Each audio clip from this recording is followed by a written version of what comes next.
E, é claro, poderia voltar por lá de novo. E foi no dia 22 de maio de 1993, à tarde, que eu tive certeza de que ele se chocaria com Júpiter dentro de 14 meses apenas, em julho de 1994. Talvez os pedaços do cometa comparados a um colar de pérolas fossem apenas um amontoado de pedaços de gelo cósmico que se derreteriam ou seriam engolidos ao se aproximarem de Júpiter. Havia também a terrível possibilidade de o cometa Shoemaker-Levy 9 afundar como uma pedra sem nem fazer marola.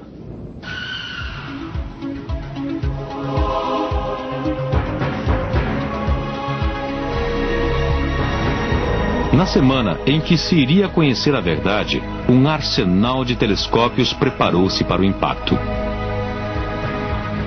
Havia telescópios no alto de montanhas, no espaço e no ar. Nunca tantas lentes haviam sido apontadas para o mesmo lugar ao mesmo tempo.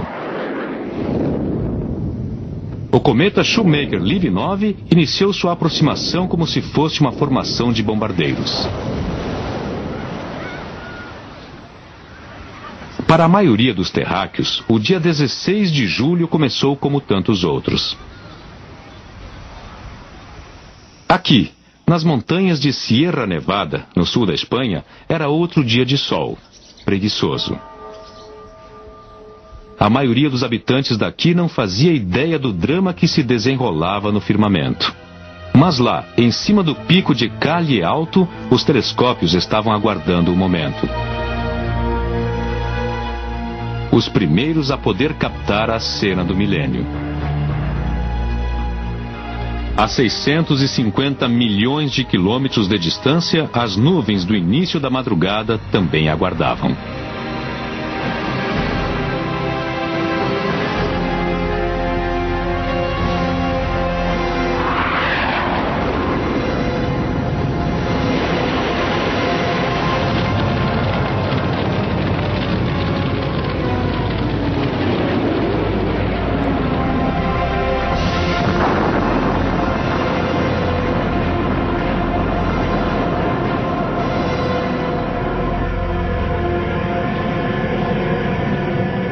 Passaram-se 6 minutos até que a coluna ascendente fosse iluminada pelo Sol e pudesse ser vista da Terra.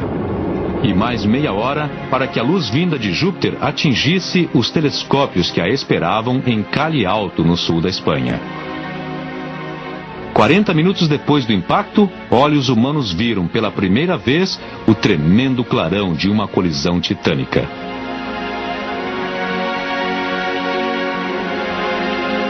Era o começo de uma semana de impactos espetaculares. No pico vulcânico do Mauna Kea, no Havaí, entraram em ação alguns dos melhores telescópios do mundo.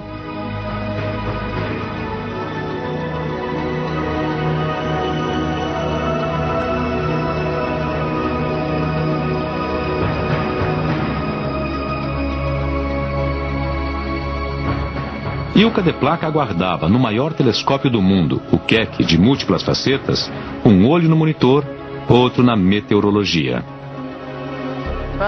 O tempo esteve horrível durante os primeiros meses do ano. Durante o impacto G, que foi o maior impacto, estava tudo nublado. O tempo estava muito ruim. Por isso, na hora em que o impacto estava previsto, eu liguei para o serviço especializado e disse: sabe, nós não vamos ver nada. De repente eles disseram: desculpe, temos que desligar, o tempo está abrindo. Corremos para fora e lá estava esse buraco enorme nas nuvens. Abrimos o telescópio que estava apontado para Júpiter. Logo que o diafragma se abriu, olhamos para Júpiter e tiramos uma foto. E Júpiter estava bem ali. E havia uma enorme bola de fogo em sua borda, como se fosse um galho de Júpiter. Na Austrália, em Sighting Spring, o tempo foi mais gentil. O céu ficou limpo por 8 noites seguidas e vimos 8 dos impactos. Preferimos observar com o espectrômetro de infravermelho, que é um instrumento que recebe a luz de Júpiter e a divide nos diversos comprimentos de onda. Você imagina que sejam cores. Embora os nossos olhos não percebam o infravermelho, o nosso corpo sente como calor. E a coisa bonita que estávamos registrando era que, naquela faixa de comprimentos de onda, em todas aquelas cores, captamos muitas moléculas que são visíveis em cometas e em Júpiter. Aí vimos primeiro matéria sair de Júpiter, coisas como metano e amônia. Também vimos uma coisa que nos deixou surpresos, que foi monóxido de carbono e água. A teoria havia previsto a existência desses componentes em Júpiter. Agora tínhamos certeza, pois os havíamos visto. As ondas de choque se espalharam a partir do ponto de impacto como se fossem marolas de uma pedra jogada numa lagoa. A velocidade das ondas depende da quantidade de água que existe. Por isso, esperávamos que ao medir a velocidade das ondas, poderíamos tirar conclusões sobre a quantidade de água existente em Júpiter. E ficamos surpresos porque as ondas eram mais velozes do que pensávamos, e isso significava que havia 10 vezes mais água do que esperávamos. Tudo o que pudemos ver da Terra foram as consequências de cada colisão. Mesmo assim, ainda 1 ano e meio distante de Júpiter, uma câmera tinha um ângulo direto de visão.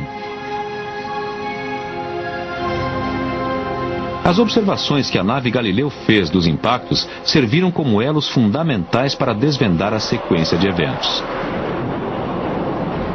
Cada fragmento fez um buraco profundo nas nuvens de Júpiter.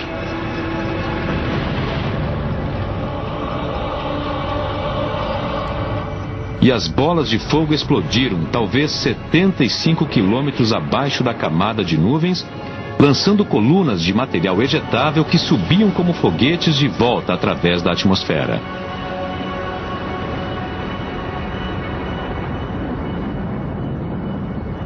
Essa coluna, vista pelo telescópio espacial Hubble, penetrou mais de 3.000 quilômetros no espaço.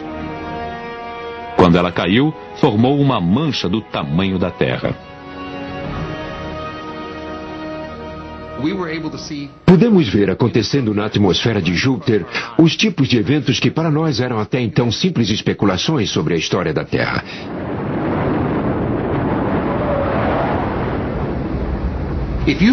Se você estivesse dentro da atmosfera de Júpiter naqueles momentos, perto do ponto de um dos impactos, primeiro você seria atingido por uma tremenda onda de choque.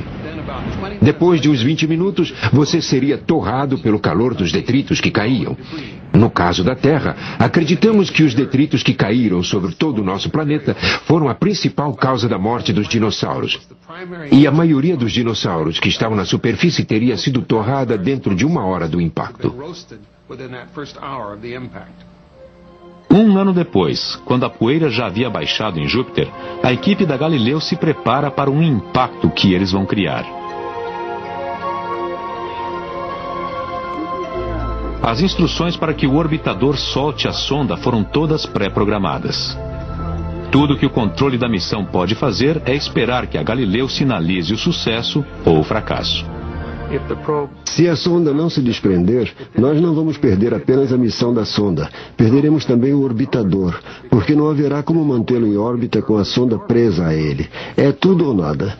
A sonda tem que se separar ou será o fim da missão.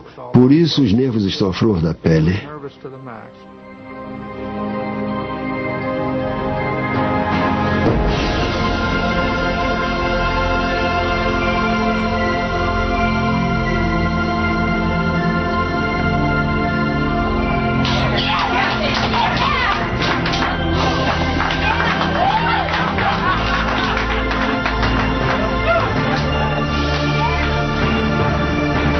Nada mais pode impedir que a missão Galileu chegue a Júpiter. Próxima parada para a sonda, a atmosfera, em 7 de dezembro de 1995.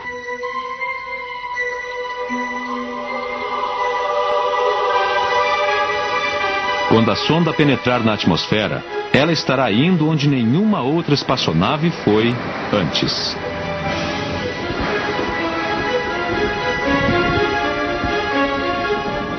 Quando os paraquedas principais se abrirem, estaremos sobre as nuvens de gelo normais.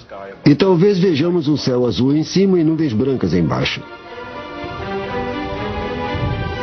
À medida em que a sonda desça, as nuvens se tornarão cada vez mais densas. Nem sabemos de que são compostas, mas elas têm uma cor amarronzada. Podem conter enxofre ou talvez um pouco de amônia. A amônia, a metano, todas essas coisas adoráveis que tornariam um piquenique realmente infernal para nós.